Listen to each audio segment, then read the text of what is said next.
Hello everyone, welcome to Chittibabu Online English classes.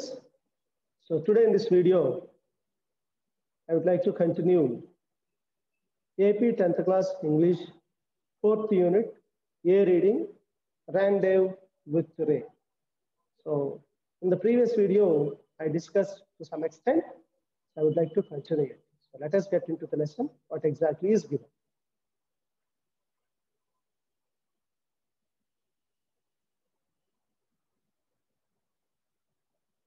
Right. So in the previous video, that Frontline asked Satyajit Ray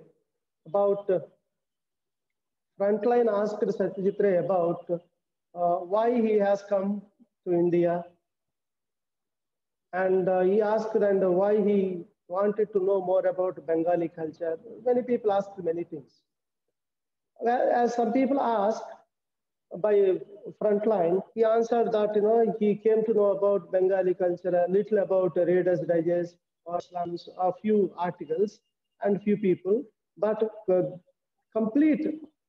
he came to know about Bengal and the culture of India and people with Apu Trilogy by Satyajit Ray. That's why he would like to meet him and he came to India.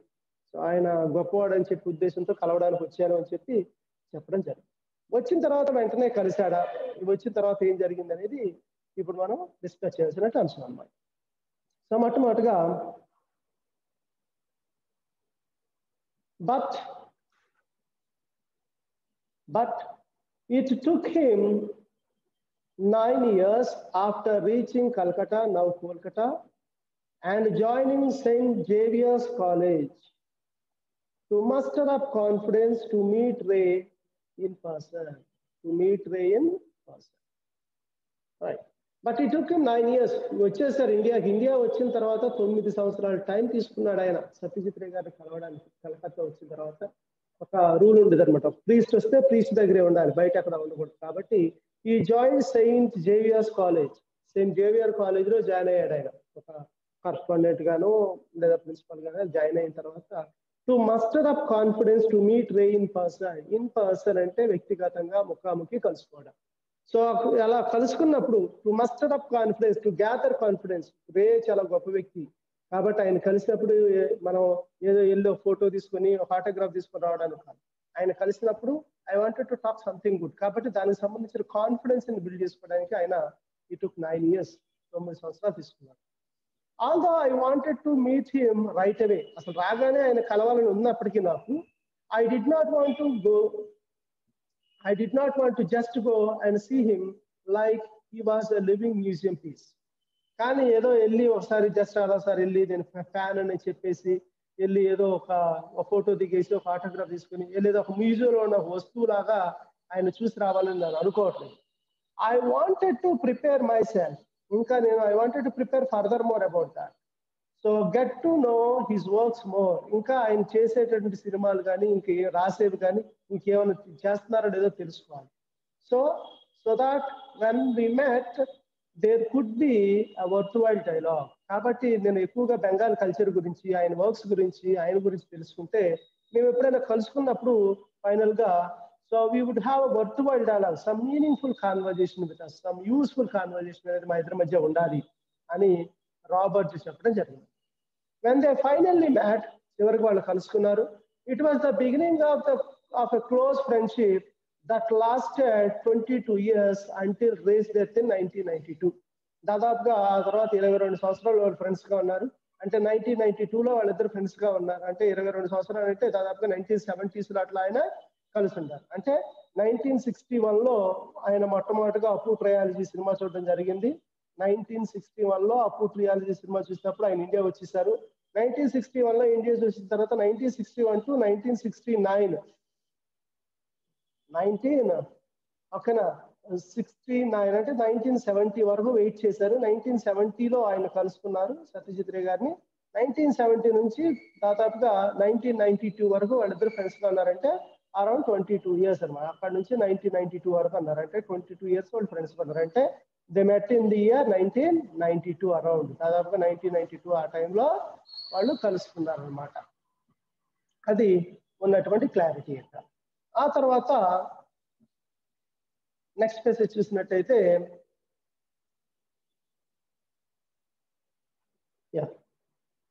It was a quiet friendship that developed.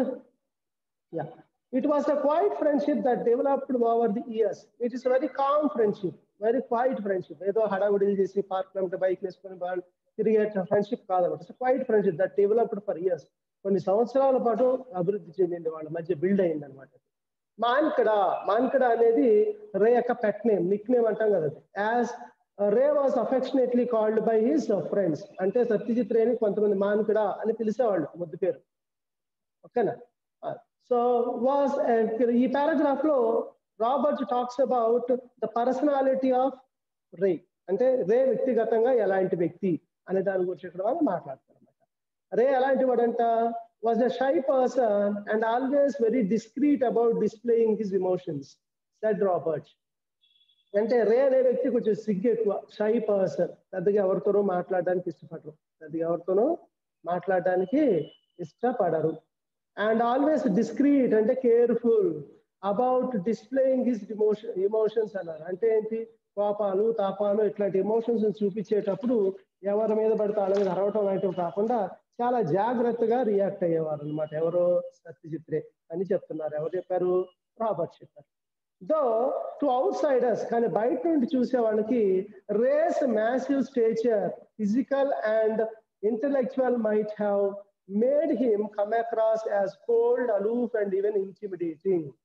కానీ రేస్ massive stature, చాలా ఎత్తుగా లావుగా ఉంటాడు, ఆయన పెద్దగా ఉంటాడు, physical గా చాలా ఫిట్ గా కనిపిస్తాడు.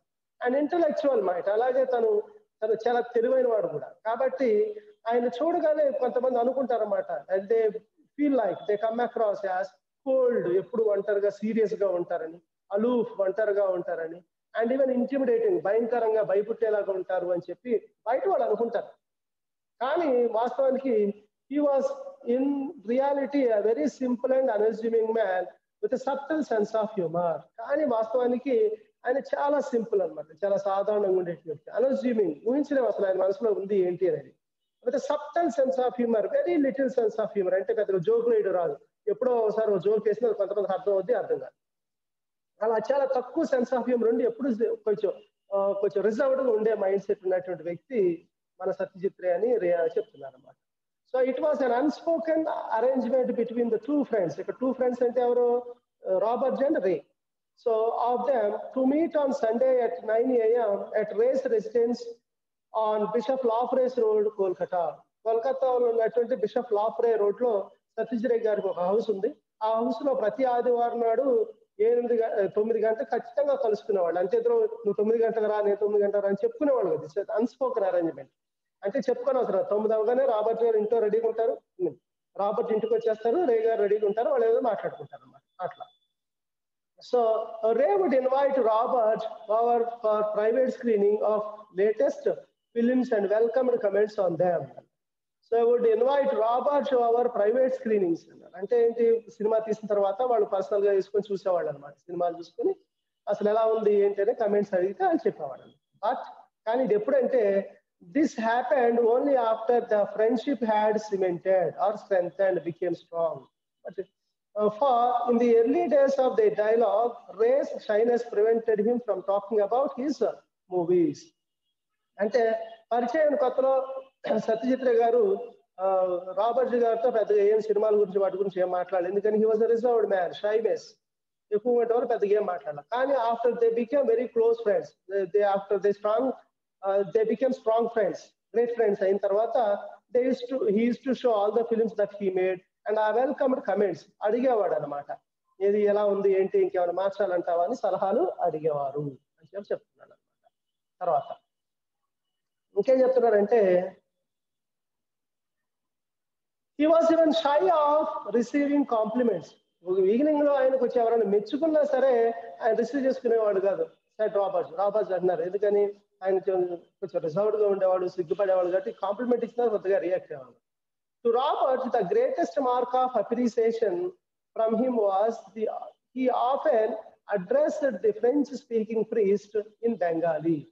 ఇంకా ఒక great mark of appreciation to Robert was అంటే రాబర్ట్ నన్ను చాలా అప్రిషియేట్ చేశారు, నన్ను సొంత మనిషిగా ఫీల్ అయ్యారు అని నేను అనుకునేది ఎక్కడంటే ఆ ఫ్రెంచ్ స్పీకింగ్ ప్రీస్ట్. ఆయన ఫ్రెంచ్ వచ్చు, కొద్దిగా కెనడియన్ వచ్చు, కానీ బెంగాలీ పెద్దగా రాదు, ఇంగ్లీష్ వచ్చు. బట్ అలాంటి వ్యక్తిని మనోడు ఎప్పుడు తరచుగా ఏం చేసేవాళ్ళు, బెంగాలీలోనే పిలిచేవాడు. In spite of my lack of elegance that in that language and the fact that Ray knew both English and Bengali well. వాస్తవానికి సత్యజిత్ రేకి ఇంగ్లీష్ బాగా వచ్చు, బెంగాలీ కూడా బాగా వచ్చు. నాతో కమ్యూనికేట్ అవ్వాలనుకుంటే ఇంగ్లీష్లో కమ్యూనికేట్ కావచ్చు, నాకు కూడా ఇంగ్లీష్ వచ్చు కాదు. కానీ ఆయన కావాలని ఎప్పుడూ తన సొంత మనిషిలాగా బెంగాలీలోనే పిలిచేవారు. అది నాకు చాలా గొప్పగా అనిపిస్తుంది, చాలా అఫెక్షనేటెడ్గా అప్రిషియేషన్ లాగా అనిపిస్తుంది. కాబట్టి రే నన్ను ఓ సొంత ఫ్రెండ్ లాగా, ఒక క్లోజ్ ఫ్రెండ్, సొంత ఫ్రెండ్ లాగా, సొంత మనిషిలాగా భావించినందుకు నేను అదృష్టంగా భావిస్తున్నాననే ఉద్దేశంతో ఇక్కడ ఆయన చెప్పడం జరిగింది. తర్వాత ఇక రే ఎంత గొప్పగా స్టోరీలు ప్రిపేర్ చేసుకునే వాళ్ళు, మనిషిగా ఎంత గొప్పవాడు అని చెప్పడానికి ఈ ప్యాసేజ్ మనకి హెల్ప్. చూసినట్లయితే చూస్తే ఇక్కడ Ray's screenplay manuscript were and art by themselves, Robert says. Robert చెప్తున్నారు, సత్యజిత్ రే గారు రాసేటటువంటి మ్యాన్ స్క్రిప్ట్ ఏమవుతుంది, మ్యాన్ స్క్రిప్ట్ అంటే ఏ హ్యాండ్ రిటన్ డాక్యుమెంట్, చేతిరాతతో రాసినటువంటిది.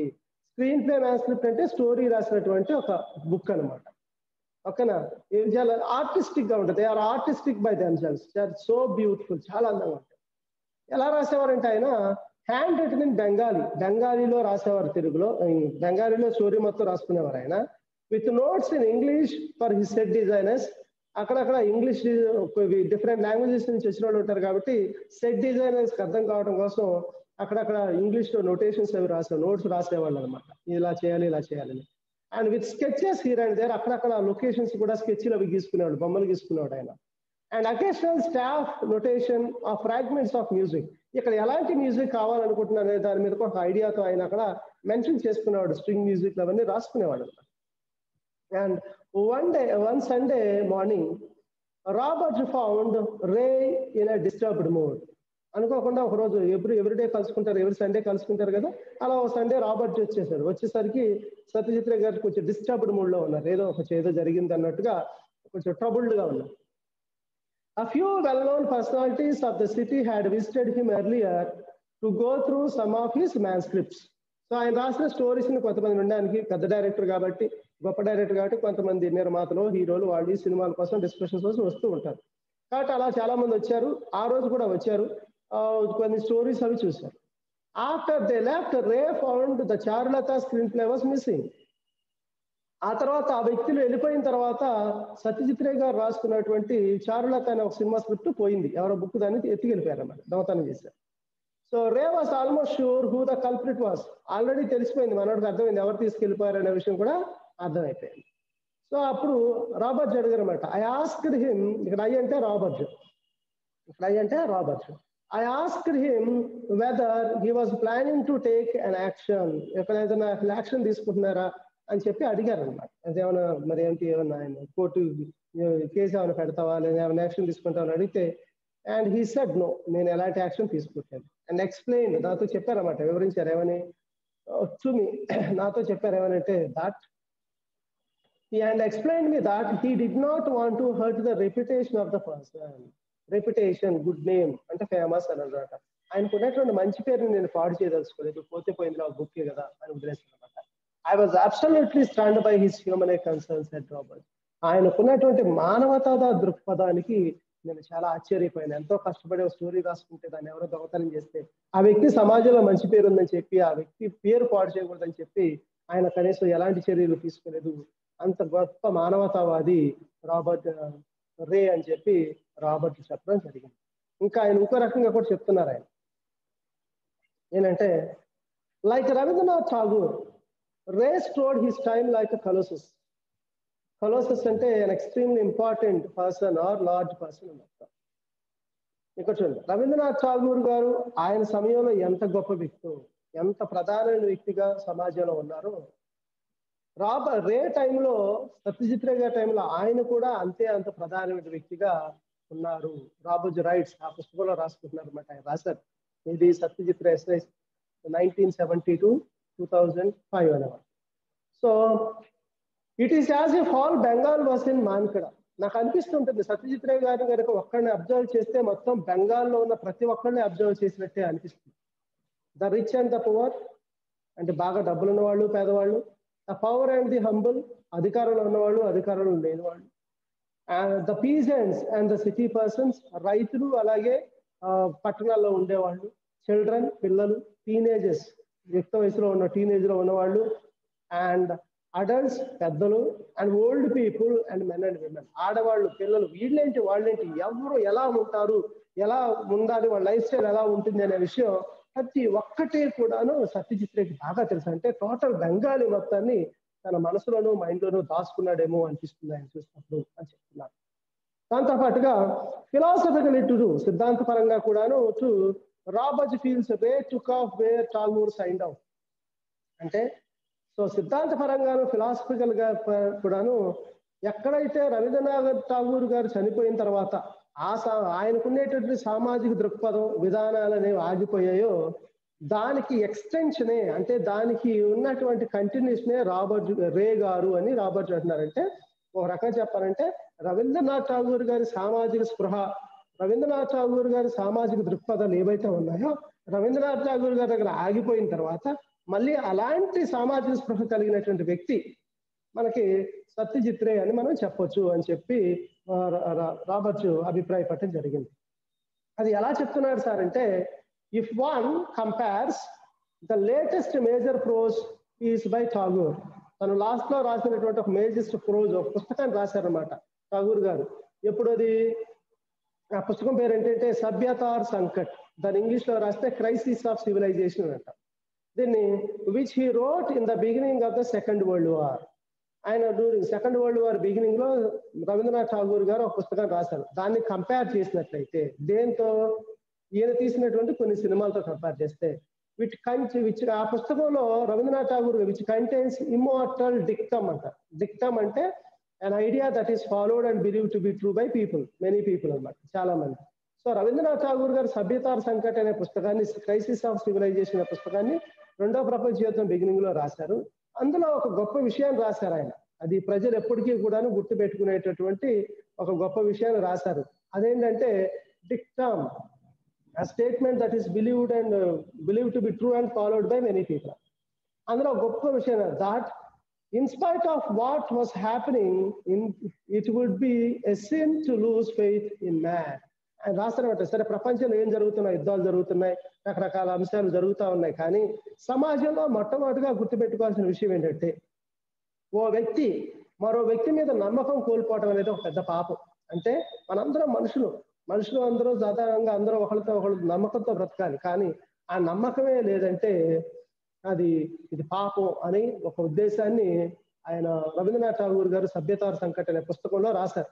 And the last 3 films of Ray, అంటే లాస్ట్ చివరిగా తీసినటువంటి 3 సినిమాల్లో కూడా మీరు చూసినట్లయితే Ganashatru, Shakha Proshakha and Agantuk, the analogy becomes clear అన్నారు. అంటే ఏంటి, రవీంద్రనాథ్ ఠాగూర్ గారు ఎలాంటి అభిప్రాయాన్ని సమాజం గురించి అలాగే నాగరికతల గురించి రాశారో సభ్యతార్ సంకట్ అనే పుస్తకంలో అలాంటి సేమ్ అభిప్రాయాన్ని ఈ 3 సినిమాల్లో మీరు కంపేర్ చేస్తే తెలుస్తుంది. అంటే రవీంద్రనాథ్ ఠాగూర్ గారు సామాజిక దృక్పథాన్ని ఎలాంటి సామాజిక దృక్పథాన్ని కలిగి ఉన్నారో అలాంటి సామాజిక దృక్పథాన్ని, అలాంటి ఐడియాలజీని సత్యజిత్ రే గారు కూడా కలిగి ఉన్నారు అని చెప్పి రాబర్ట్ అభిప్రాయపడడం జరిగిందనమాట.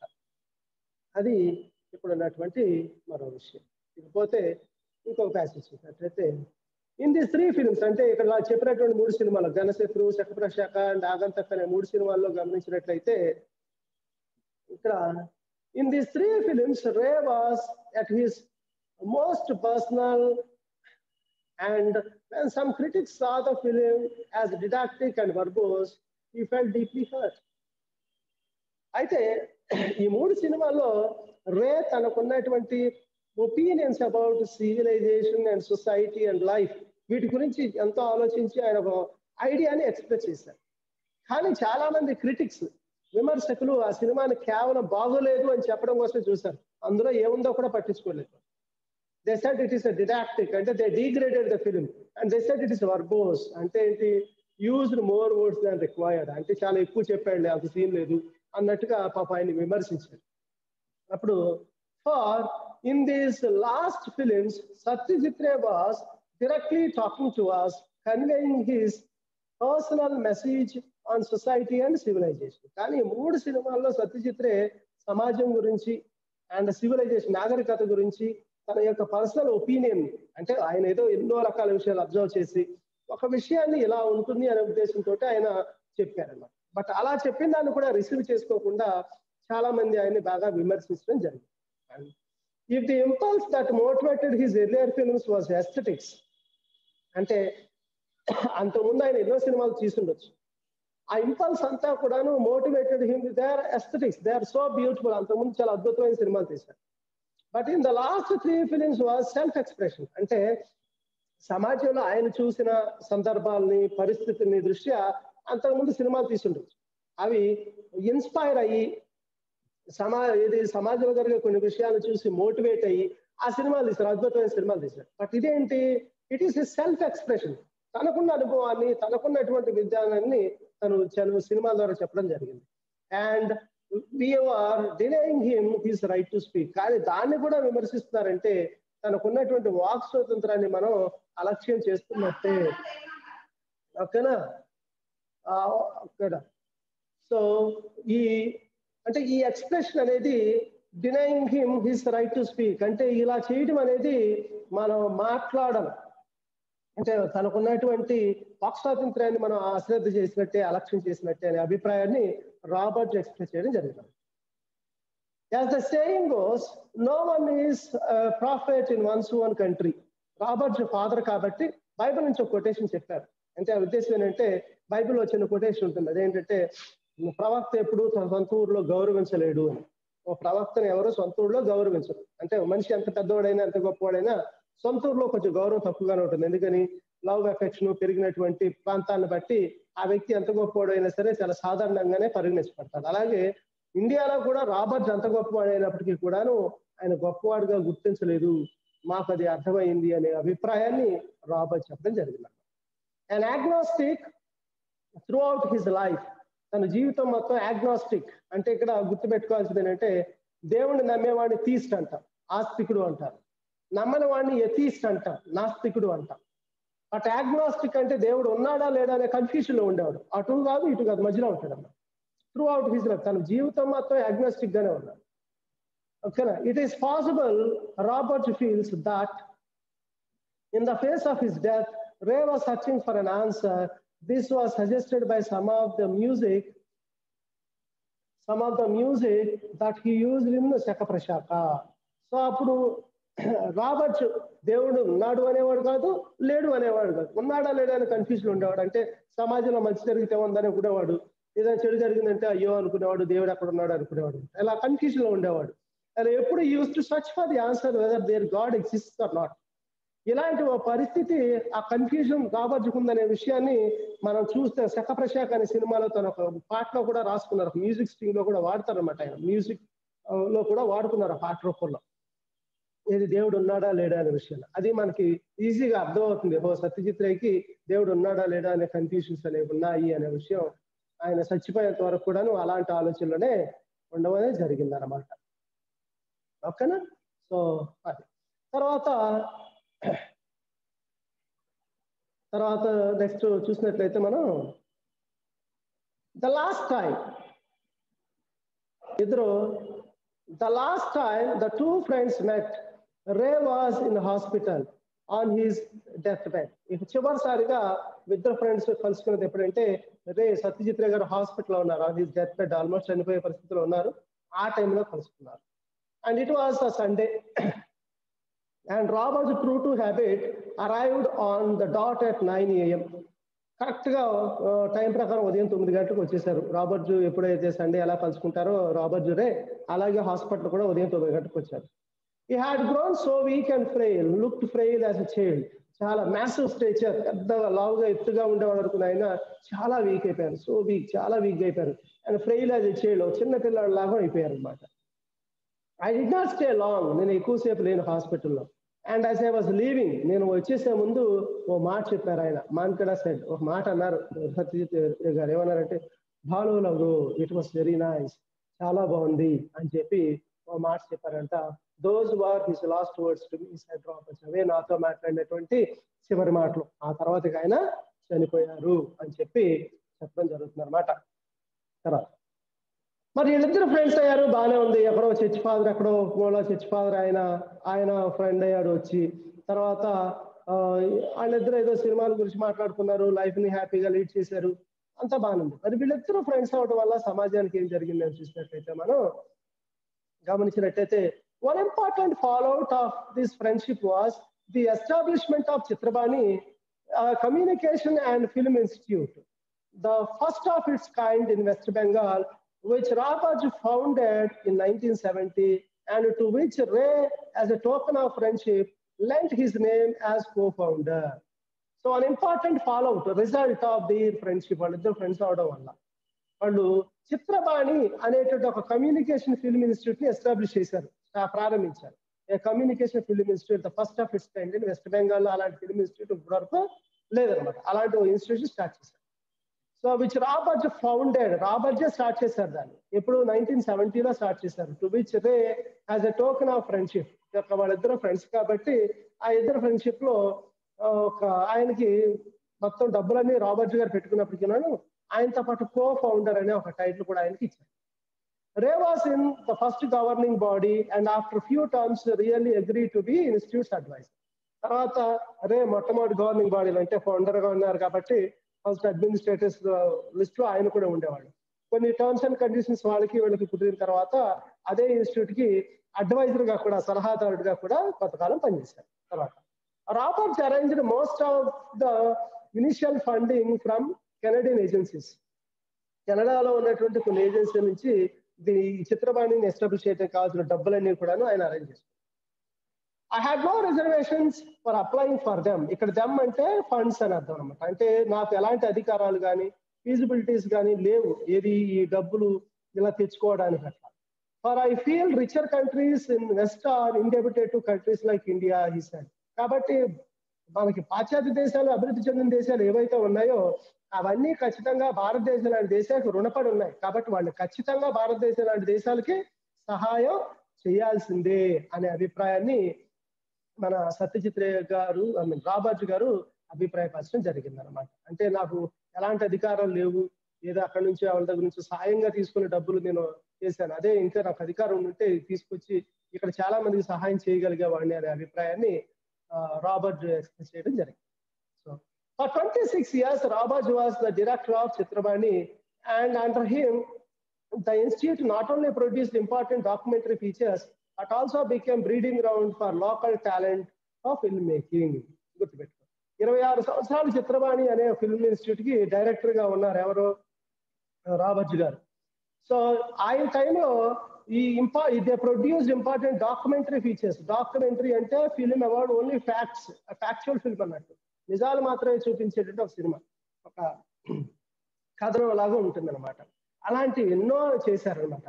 అదే కాకుండా లోకల్ టాలెంట్స్ ఎవరైతే సినిమాలోకి రావాలి, మమ్మల్ని మేము ప్రూవ్ చేసుకోవాలనుకున్నామో, it became like a breeding ground, a platform for them to get succeeded to enter cinema industry అని చెప్పడం జరిగింది. ఇది ఒక ఇంటర్వ్యూ అనమాట. ఫ్రంట్ లైన్ అనే ఒక మ్యాగజైన్ కి రాబర్ట్ గారు ఇచ్చిన ఇంటర్వ్యూ ఎప్పుడు జూలై 19, ఆగస్టు 11, 2006లో 2 ఇంటర్వ్యూలు ఇచ్చారు. ఆ 2 ఇంటర్వ్యూల నుంచి ఇక్కడ మనకి ఈ లెసన్ మొత్తాన్ని ఎక్స్ట్రాక్ట్ చేయడం జరిగింది అనమాట. అది ఉన్నటువంటి రైన్ డే విత్ రే అనే లెసన్.